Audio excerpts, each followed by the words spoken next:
തിരഞ്ഞെടുപ്പ് കഴിഞ്ഞു. അതിന്റെ ആലസ്യത്തിൽ നിന്നും നമ്മളെല്ലാം മോചിതരായി.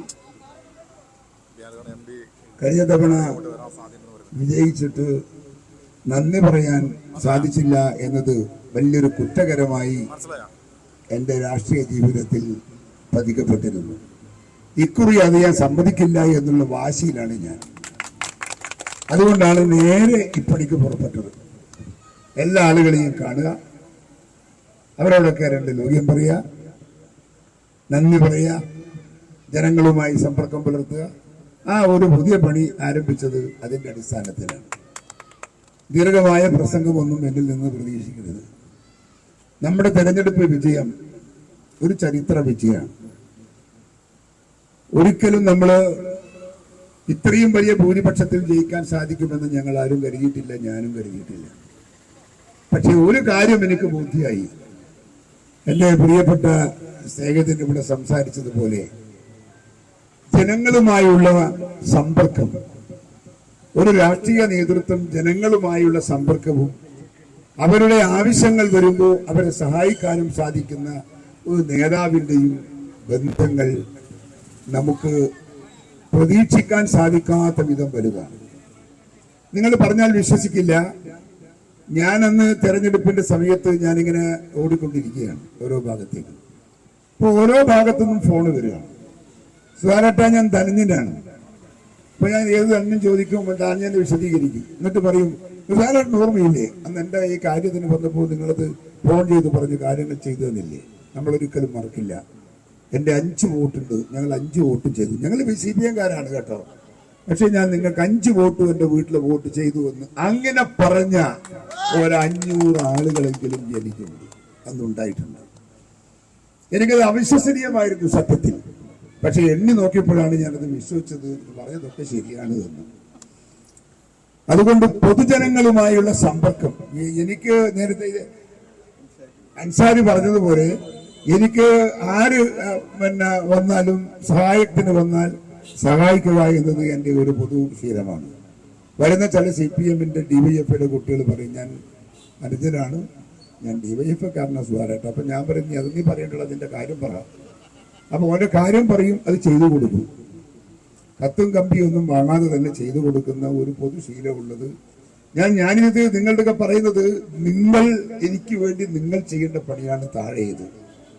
ഏത് ജാതിയായാലും ഏത് മതമായാലും ഏത് രാഷ്ട്രീയമായാലും ആവശ്യക്കാരന്റെ പ്രയാസങ്ങളും ദുരിതങ്ങളും മനസ്സിലേറ്റി അവരെ സഹായിക്കാൻ കൂടെ നിന്നാൽ ജനം നമ്മോടൊപ്പം നിൽക്കും എന്നതിന്റെ തെളിവായിട്ടാണ് ഈ തെരഞ്ഞെടുപ്പിനെ ഞാൻ നോക്കിക്കാണുന്നത്. അതുകൊണ്ട് എൻ്റെ പ്രിയപ്പെട്ടവരോട് പറയുന്നത്, ഈ തെരഞ്ഞെടുപ്പ് എൻ്റെ രാഷ്ട്രീയ ജീവിതത്തിലെ ഒരു മോഡൽ. ആ മോഡൽ എൻ്റെ പ്രിയപ്പെട്ടവർ അക്സെപ്റ്റ് ചെയ്യണം, സ്വീകരിക്കണം. നിങ്ങൾ ജീവിതത്തിൽ ഇത് പ്രാവർത്തികമാകണം എന്ന് അനുഭവത്തിന്റെ പശ്ചാത്തലത്തിൽ ഞാൻ ആവശ്യപ്പെടുകയാണ്. അതാണ് എനിക്ക് നിങ്ങൾക്ക് നൽകാനുള്ള സന്ദേശം. ഈ തെരഞ്ഞെടുപ്പിന്റെ അകത്ത് നമുക്ക് വലിയ വിജയമാണ്. CPM ഒക്കെ അന്തം കെട്ടി നിൽക്കുകയാണ് എങ്ങനെയാണ് ഇത് സംഭവിച്ചതെന്നുള്ള കാര്യത്തിൽ. ഇപ്പോഴും അവർക്ക് അതിന്റെ ഐഡിയ ഒന്നും കിട്ടിയിട്ടില്ല. അവരിപ്പോഴും എന്താന്ന് പറയാ പരിശോധനയിലാണ്. പരിശോധന നടത്തി ഇതുവരെ കാരണത്തിലെത്തിയിട്ടില്ല. അതുകൊണ്ട് ജനങ്ങളോടൊപ്പം ഒട്ടുനിൽക്കുന്ന രാഷ്ട്രീയ സംഘടനകൾക്കും ജനങ്ങളെ സേവിക്കുന്ന രാഷ്ട്രീയ പ്രസ്ഥാനത്തിനും ജനപിന്തുണ എപ്പോഴും ഉണ്ടാകും എന്ന രാഷ്ട്രീയ യാഥാർത്ഥ്യമാണ് എൻ്റെ വിജയത്തിന്റെ രഹസ്യം എന്ന് എൻ്റെ പ്രിയപ്പെട്ടവർ ഓർക്കണം. UDF കേരളത്തിന്റെ രാഷ്ട്രീയ മണ്ഡലത്തിൽ ഐക്യജനാധിപത്യ മുന്നണിയുടെ അസ്തിത്വം അനിവാര്യമാണ്. ആ കരുത്തുള്ള അസ്തിത്വം ഉറക്കിട്ടുറപ്പിക്കാൻ സാധിക്കുന്നതിന്റെ ഭാഗമായി നമ്മളെ തെരഞ്ഞെടുപ്പിനെ നമുക്ക് വിനിയോഗിക്കാം. അതുകൊണ്ട് എൻ്റെ പ്രിയപ്പെട്ടവരോട് ഞാൻ പറയുന്നു, മറ്റൊന്നും എനിക്ക് പറയാനില്ല.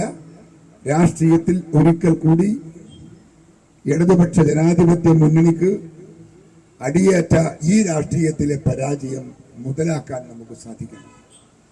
എല്ലാ ഇടങ്ങളിലും പൊതുയോഗങ്ങളും കാര്യങ്ങളും വെച്ച് തകർത്ത് വേണ്ടേ അവരെ വീക്കൻ ചെയ്യണം, മാനസികമായി വീക്കൻ ചെയ്യണം. ഒരിക്കലും പൊങ്ങാത്ത രീതിയിൽ മാനസികമായി അവരെ വീക്കൻ ചെയ്യാൻ പൊതുയോഗം വെച്ച് പൊതുയോഗത്തിൽ പ്രസംഗിച്ച് അൻസാരി പ്രസംഗിച്ചതുപോലെ നല്ല മനോഹരമായി വളരെ താഴത്തിൽ തോയന്റെ വാഴയിൽ നല്ല വൃത്തിയിൽ മനാരത്തിൽ സംസാരിച്ചത് ആളെ മനസ്സിൽ നിന്ന് ഉറങ്ങും. കുറച്ചാൽ കുറെ കാലം ഉറങ്ങുമ്പോഴും അത് ആലോചിക്കും. അത് നല്ലതാണ്.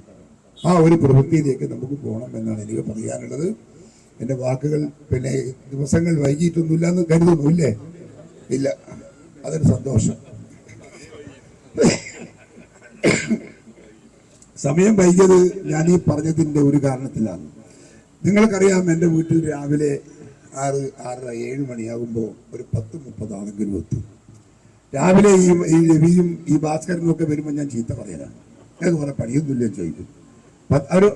കാര്യങ്ങൾ രാഷ്ട്രീയത്തിനാണ് വരുന്നത്, അവരുടെ കാര്യത്തിന് വേണ്ടിയല്ല, വീട്ടുകാര്യത്തിനൊന്നും വരുന്നതല്ല. പക്ഷെ അങ്ങനെ ആളുകൾ കടന്നു വരുന്നിടത്ത് എനിക്ക് പെട്ടെന്ന് ഈ 9 മണിക്കും 10 മണിക്കും എന്ന് പറഞ്ഞാൽ കഴിയില്ല.